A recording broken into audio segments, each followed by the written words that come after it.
Pada pertemuan kali ini, kita akan belajar tentang kerjasama ekonomi internasional. Nah, pada bagian yang pertama ini, saya khusus akan menjelaskan tentang deskripsi kerjasama ekonomi internasional. Sehingga kompetensi dasarnya yaitu mendeskripsikan kerjasama ekonomi internasional dan menyajikan bentuk serta manfaat kerjasama ekonomi internasional. Langsung ke materinya ya. Coba deh kalian amati barang-barang yang ada di sekeliling kalian. Pasti ada ya barang buatan luar negeri, contohnya adalah motor. Seperti yang kita ketahui, bahwa setiap negara itu berusaha untuk memenuhi kebutuhan hidup rakyatnya. Oleh karena itu, perlu melakukan kerjasama antar negara.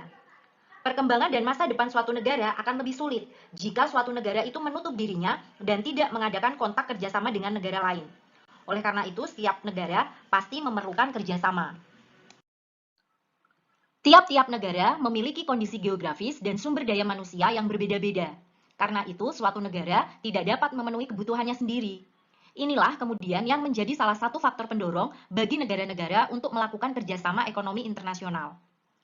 Kerjasama internasional sendiri merupakan bentuk hubungan yang dilakukan suatu negara dengan negara lain untuk memenuhi kebutuhan rakyat dan kepentingan negara. Ada berbagai macam bentuk kerjasama internasional. Di antaranya adalah kerjasama di bidang politik, sosial, pertahanan dan keamanan, kebudayaan, serta ekonomi. Nah, ekonomi inilah kerjasama internasional di bidang ekonomi lah ini yang akan kita bahas pada pertemuan kali ini. Jadi lebih fokus pada kerjasama ekonomi internasional ya. Kerjasama ekonomi internasional yang satu ini jelas ya berbeda dengan perdagangan internasional karena cakupannya lebih luas. Kerjasama ekonomi internasional adalah kerjasama yang menunjukkan hubungan antar negara dalam bidang ekonomi dengan dasar kepentingan tertentu untuk dapat meningkatkan kesejahteraan ekonomi, pertumbuhan ekonomi, dan peningkatan struktur kegiatan ekonomi nasional. Nah, dari pengertian tersebut, kita dapat mengambil kesimpulan bahwa kerjasama ekonomi itu terjadi karena adanya sifat kerjasama yang saling menguntungkan di antara negara-negara yang terlibat di dalamnya. Kerjasama ekonomi internasional mempunyai tujuan yang lebih kompleks. Tujuan dari kerjasama ekonomi internasional antara lain yaitu yang pertama untuk meningkatkan perekonomian negara, yang kedua yaitu untuk memperbaiki taraf hidup bangsa, yang ketiga digunakan untuk mengisi kekurangan dan kebutuhan antar negara, yang keempat yaitu untuk mempererat persahabatan antar negara, yang kelima jelas untuk memelihara ketertiban dan perdamaian dunia. Dan yang keenam, kerjasama ekonomi internasional ini bertujuan untuk mencegah berlakunya peraturan yang menghambat perdagangan antar negara. Setiap negara melakukan kerjasama ekonomi internasional karena masing-masing negara mengetahui manfaat yang akan diperoleh dengan adanya kerjasama tersebut. Nah, manfaat kerjasama ekonomi internasional antara lain sebagai berikut. Yang pertama yaitu dapat meningkatkan keuangan negara. Yang kedua yaitu dapat meningkatkan investasi. Yang ketiga, manfaat dari kerjasama ekonomi internasional adalah dapat membantu meningkatkan daya saing ekonomi. Yang keempat, dapat pula menambah devisa negara. Yang kelima, yaitu dapat memperkuat posisi perdagangan. Dan yang keenam, yaitu dapat mendorong transfer teknologi. Jadi, teknologi dari negara lain dapat dipindahkan atau dapat ditransfer, diadopsi di negara yang lain. Faktor yang mempengaruhi terjadinya kerjasama ekonomi internasional hampir sama dengan faktor-faktor yang mempengaruhi perdagangan internasional. Yang pertama yaitu perbedaan sumber daya alam. Nah, sumber daya alam itu kan setiap negara berbeda. Jadi itu juga yang mendorong terjadinya kerjasama ekonomi internasional. Yang kedua, faktor produksi. Nah, masih ingat ya faktor produksi itu apa saja? SDA, SDM, modal, dan kewirausahaan. Setiap negara pun memiliki perbedaan atas faktor produksi tersebut. Yang ketiga yaitu penguasaan ilmu pengetahuan dan teknologi. Nah, tidak semua negara memiliki tingkat ilmu pengetahuan dan teknologi yang tinggi. Nah, ini juga yang mendorong terjadinya kerjasama ekonomi internasional. Yang keempat, kemungkinan ada keinginan untuk menghemat atas biaya produksi. Mungkin suatu produk akan lebih murah jika diproduksi di negara lain, misalnya karena upahnya lebih murah atas SDM yang ada. Ini contoh saja. Yang kelima, kondisi ekonomi itu setiap negara berbeda. Nah, ini juga mempengaruhi.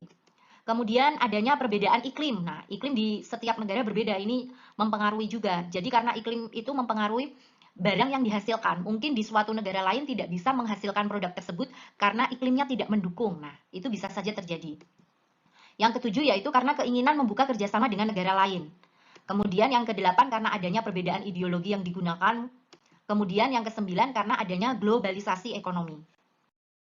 Berdasarkan bentuknya, kerjasama ekonomi internasional terdiri dari kerjasama ekonomi bilateral, regional, multilateral, dan antarregional.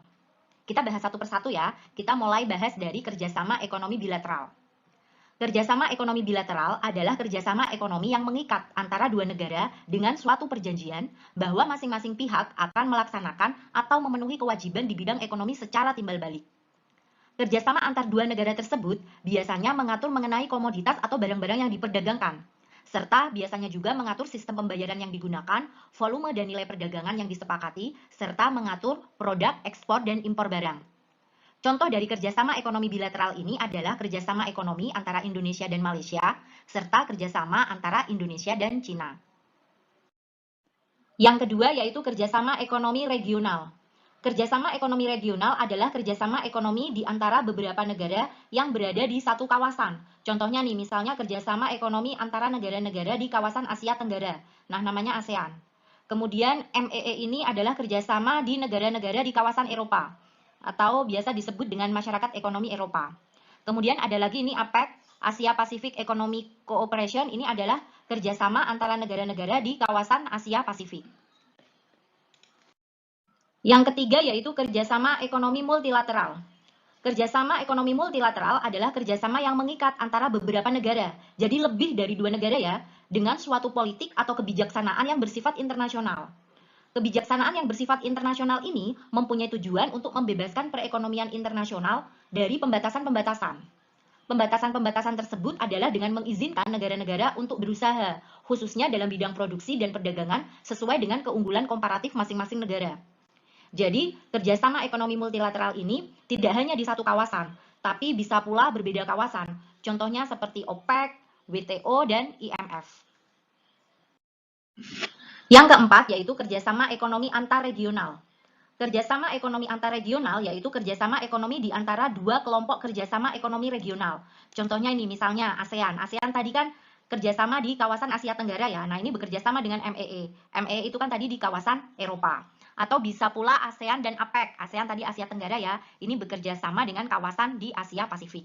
Jadi ini adalah contoh dari kerjasama ekonomi internasional antarregional.